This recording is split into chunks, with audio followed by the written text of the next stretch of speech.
Do you just need a break? Do your kids need a break? I get it.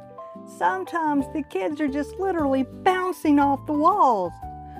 My solution for this is let them play.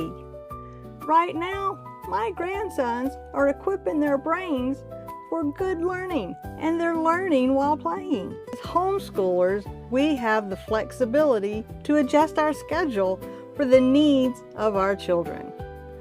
Welcome back to Grammy School. If you're new here, I'm Grammy, and around here we ramp it up with reading, activities, mentoring, and play. And today we're going to do a deep dive of play. One of my biggest educational mentors is Mr. Rogers. You just gotta love Mr. Rogers.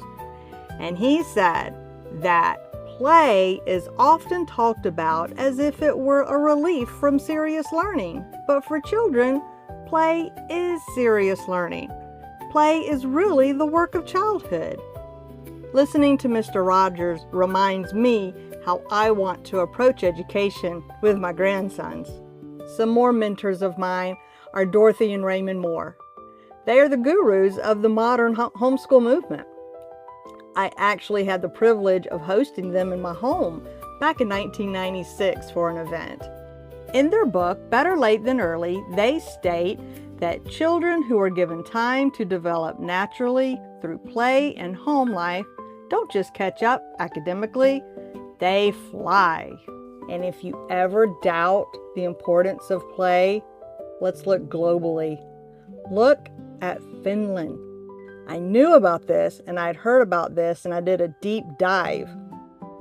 They consistently score at the top globally for academic ratings. And yet their children don't even start formal training until age 7.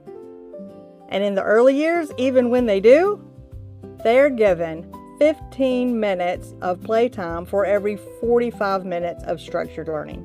This is where we as homeschoolers have a huge advantage. We don't have to stick to a strict schedule. We have the flexibility to stop. Let them play.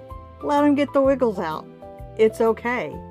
Now, I'm not saying that's all they need to do and never have any structured learning. Let's have that good balance. Catch the brain at its best. Do focused learning after they've had some movement time. Get them outside, get them playing, get them jumping around somewhere. Best play is when we get out of the way. Let the children use their imagination. Just give them a box. That's all they want at Christmas anyway, right? Come on, you know you've done it. You've given a child a wonderful gift that you thought was going to be fantastic, and they played with the box. That's all they cared about. Because they strive on imagination. You're not failing. You're giving your children time to thrive and a chance for their brain to grow. Come along and join our community.